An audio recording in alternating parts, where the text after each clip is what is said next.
Hello everyone, welcome back to the third episode of the Frazzle cast.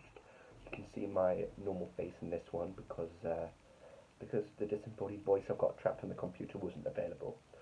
Also, I tried to record a normal podcast with Who Chaser today, but unfortunately the connection was so bad that we had to change it to just a normal Q&A format.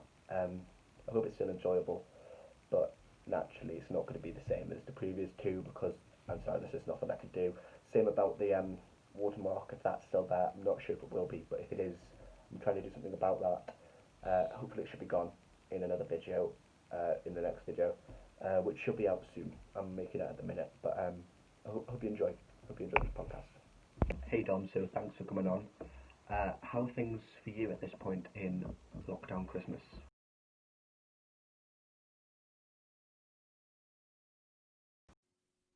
Hello, yes, things are as well as they can be, really. We're in a very strange world at the minute, I mean, with the Christmas lockdown and everything like that, so I guess we're all coping as well as we can. Uh, Personally, I've just been at home, really, and just, well, not really much you can do apart from stay home. So, yeah, but aside from that, kind of coping okay, and I hope you are too. So, first question, what would you say is your biggest Doctor Who pet peeve? So I wouldn't say I have too many big pet peeves when it comes to Doctor Who, but mainly, I guess, when it comes to the usage of certain words. Like, the word fam, a little bit bugs me. It just makes a small part of my brain turn red and go a bit angry, but that's only for a nanosecond. The word sexy as well, if that's overused, that also bugs me as well. It's not necessary. It's not necessary at all, Stephen. Um, but yeah, so I would say that those two words are my little bugbears when it comes to Doctor Who. Just when they're overused just that bit too much, it's not very fun for me. I mean, aside from that, I don't really have many bugbears about the show in general.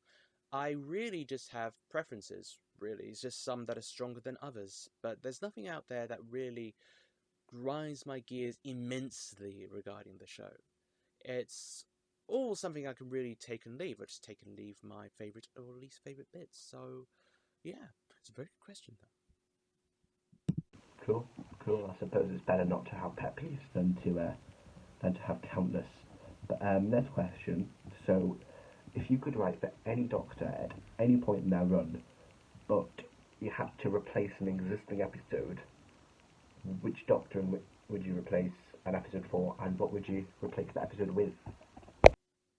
So I would really, really love to write for the 10th Doctor, because there was something about that incarnation that just resonates a lot with my writing style. Admittedly, my favourite Doctor is the 12th and the 4th as well, but the 10th is still well up there, so I would love to write for him. As for the story that I would replace, that would have to be Fear Her, I would say, because all in all, it doesn't really contribute much. So it's the sort of episode that not a lot of people like, and therefore would probably make the least impact if it went. So I would definitely go with that one. To replace it, though, what I would love to see, or at least have seen, is a origin story for the Vashta Nerada, really, because I just want to know more about how they operate and what they do in their own homeworlds, their own circumstances, what they would be like in an area of which that they were the dominators. Like, you had the library, but they were more invaders in the library. But if you take it to a circumstance in which they own the place and everything's in their command, I wonder how they would be if they weren't having to constantly hop around and use spacesuits. But I just feel that would be quite fascinating, to be honest. Yeah, nice. So, bit more of a standard, yet somehow more difficult question. What would you say is your favourite series in all of Doctor Who? So my favorite series, that is a very tough question. I have a few favorites. It's trying to consolidate it down. That's the problem. So one of my first favorites is season 18. I'm a diehard season 18 fanboy. I love that series and I will defend it with every breath of my being. but I can also acknowledge is probably not the best. Um, my own favourites and the best are two completely different things. Um, Season 13, I would say, is actively the best outside of personal preference for me personally. I mean, it's got such amazing stories in it. Pyramids of Mars, got Android Invasion, and of course you introduce the Zygons as well. And it is just such a memorable story with a memorable companion being Sarah Jane. She is wonderful. She's always wonderful. My pros of Series 18 is that I just love that whole theme of entropy, and I just love the whole feel, the elements of darkness that Tom Baker brings to his portrayal, which were probably more forced upon him by the fact that he wasn't really enjoying his time anymore, but it still made it work on screen. Uh, so, yeah, I really just enjoyed those two series. Those are my highlights. But if I were to pick one, then Season 18 is my favourite, but Season 13 is the one that is actively higher in quality, I would say. As for New Who, I honestly am a huge fan of Series 1, and I love Series 3 as well. Series 3 I find very underrated because it's sandwiched between, obviously, Series 2, which is the end of the Rose's arc primarily, and Series 4, which is Donna's main story. And in the middle, you've got Martha. And I find Martha Jones to be an incredibly underrated companion, and I find her really, really good. She's smart, she's so very cool under pressure, and she saved the world herself, basically. And a lot of people give her a lot of slack just because she's not Rose, and I don't think that's very deserved. But yeah, I would say Series 3 is a massive favourite of mine, but Series 1 is just straight up quality across the board. Such a strong run of stories. Father's Day, you got Dalek, Bad Wolf, Parting of the Ways, probably the strongest New Who finale to date. I can't think of one that even surpasses it. Even Journey's End, which for all its benefits, still didn't really match that same height of the Dalek attack that Parting of the Ways did. It's just on another level. So yeah, I'd say Series 1 is probably the best New Who series for me. I mean, that's not to say the others just pale in comparison afterwards. No, that's not right. But Series 1 just hit different, as the youth say. Yeah, Season 13 is definitely my favourite series. It's at least joint with Series 4, New Who. But jumping track slightly for the next question, what would you say is your favourite episode of Torchwood? My god, I haven't watched Torchwood in like several years at this point. I've been meaning to do a complete rewatch of it because I remember really enjoying it. Series 1 not as much as Series 2 though. Series 2 is a leap in quality, I find personally. Um, but from what I can remember, as you said, Children of Earth is basically the go-to. I would say that's the best Torchwood story, bar none.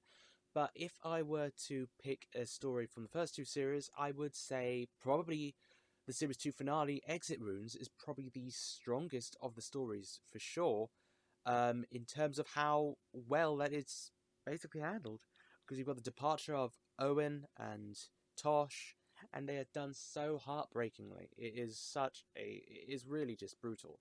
We've also got the handling of Grey as well, who's an excellent character in his own right, but the sheer torture Jack goes through being buried alive, it's just this is the same guy. This is Chris Chibnall, the same guy who's handled such a light Series 11 for Doctor Who, and he was able to do something this twisted. It's crazy, and I kind of want to see more of this side of him in Doctor Who, to be honest, but only to a certain extent. Cool, cool. So, next question. What are your favourite types of Doctor Who episode? Like Based on the Siege or Murder Mysteries? Just what's your favourite format for a Doctor Who story? I mean, you can't really go wrong with a base under siege. It's certainly extremely quintessential for Doctor Who, especially in the classic one. But personally, I really like those stories that focus more on the characters' psyches a bit more. Stories like, say, Turn Left, or The Girl Who Waited, or even Heaven Sent as well. Those that do a deep dive into a companion or a character, or even the Doctor, and really get right to the centre of them. Obviously, it's not sustainable to do that all the time, which is good because when it does happen, it makes it all the more sweeter and rewarding because you're getting that sweet, sweet character development. Hmm. So, a bit more of a broader question. out of all the shows that are new this year, what has been your favourite, and what has been your least favourite, if you have one, that is?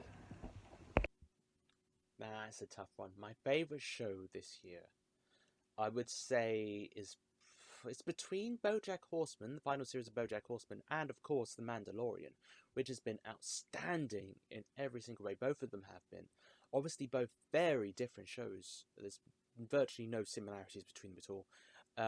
BoJack Horseman dealt with the themes that, like depression, obviously, and all that BoJack was going through in his last series, everything, his life entirely falling apart just as he tried to get himself back on track. And episodes like, I believe it's called The View from Halfway Down, or at least it has that poem, The View from Halfway Down, was just a masterclass of writing, and it's just something that I can watch, honestly, on a loop, because it just resonates so much.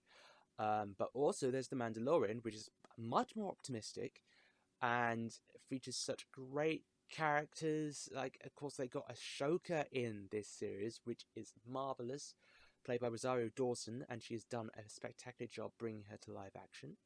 But and yeah, see, it's tricky. It's tricky, but I believe that I would have to say those two as yeah. I'm gonna lock in those two, but if I had to choose one, I'd probably say The Mandalorian is the best. As for my least favourite, I haven't watched enough shows, so I can't really tell you a least favourite. Sorry. So, what plans do you have for the future of your channel? And are there any plans for the DW 2012 series once Series 5 is all done and wrapped up?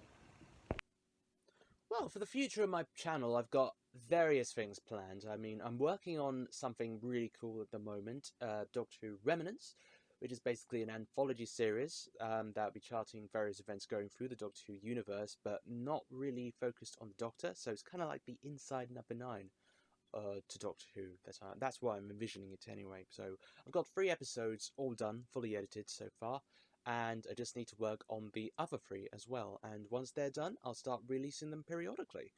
Aside from that, I'm going to be working on doing a few more video essays. I'm currently researching the genre of cyberpunk and how you can relate it to Doctor Who. So that is something that's proving most interesting.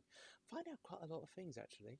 And generally as well, the How to Cosplay series will be returning as well, because I'm doing a revamp of those. So once I really have organised everything, because thanks to the death of Abbey Shot, the company that used to do a lot of Doctor Who clothing, it's become significantly harder to actually put together the costumes anymore, which is really sad, because there was a golden period a couple of years ago where costumes were just easy as heck to put together, but c'est la vie. As things just move on and times change, and things have to you have to move on with the times. So the point of these guys is to just try and help people who are now a little bit unsure what to do. So How to Cosplays, Doctor Who Remnants, focus on cyberpunk. Those are 3 of the things that are coming to my channel in the future.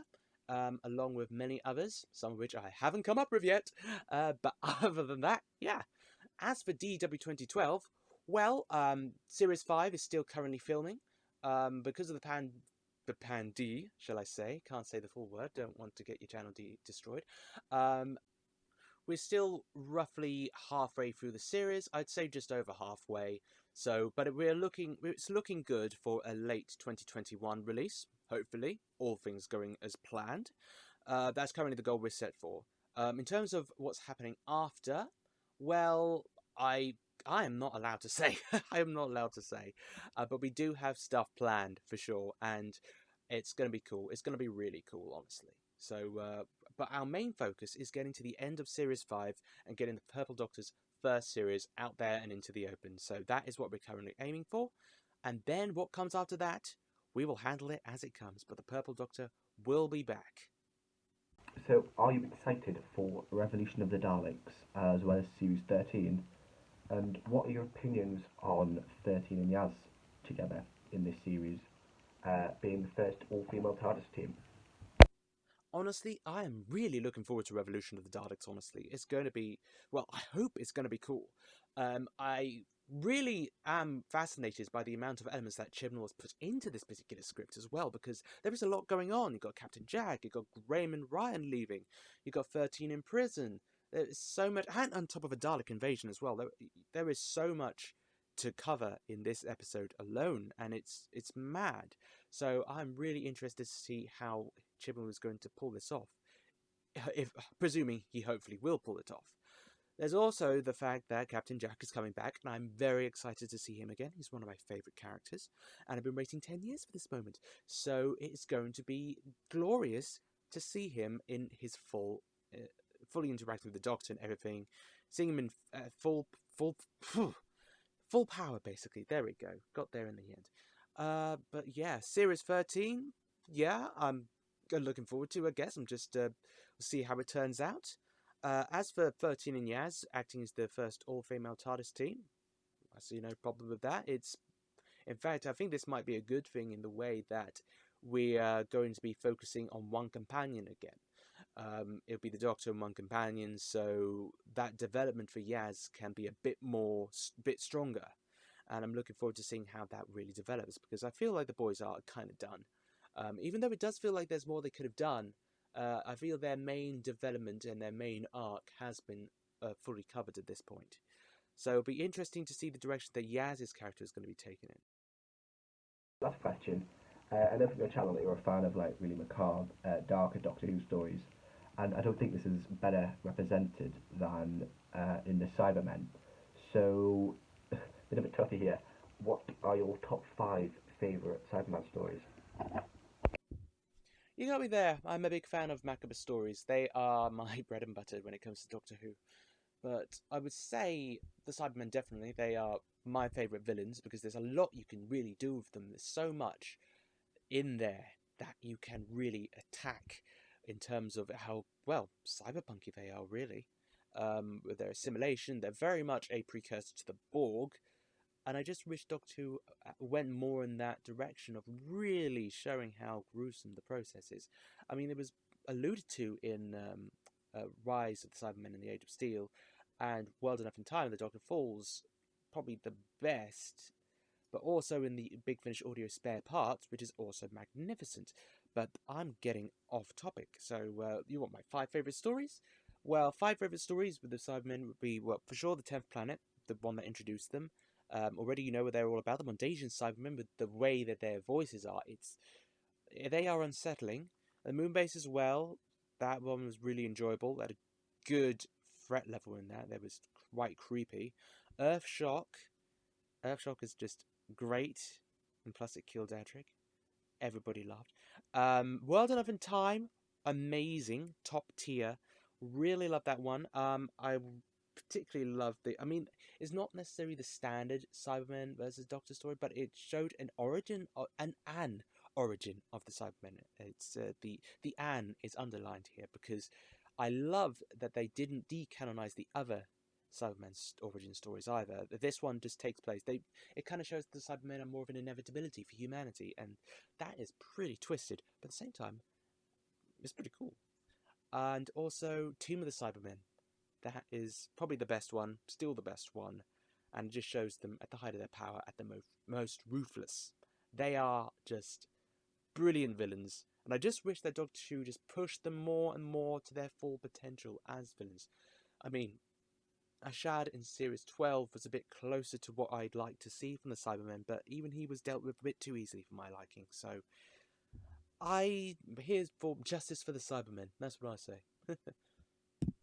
It's just got dark outside really quick, but that's about all the questions I've got. Thanks so much for coming on, even though we couldn't really do it like a proper podcast, but I'm still glad we got to anyway. I'm still glad I got to chat to you, bloody legend that you are. Yeah, thanks. No problem, and thank you so much for inviting me. Yeah, I'm totally sorry that we couldn't do it normally, but hey, technology is a pain. What can we do? But at the same time, this has been most enjoyable, so thank you so much for inviting me, and I really hope that everybody, all the viewers at home, enjoy it as well. Yeah, thanks to everyone who watched and stuck around to the end. As I said, some more videos coming on my channel soon. I hope you enjoyed this. I'm aiming to get about 6 Frazzle casts out about before February, so I can really count that as like a full series. So even if I don't get around to doing more, I can at least say I made a series of podcasts. Putting that on my CV, I won't. But yeah, thanks again, and thanks for Who Chaser for coming on.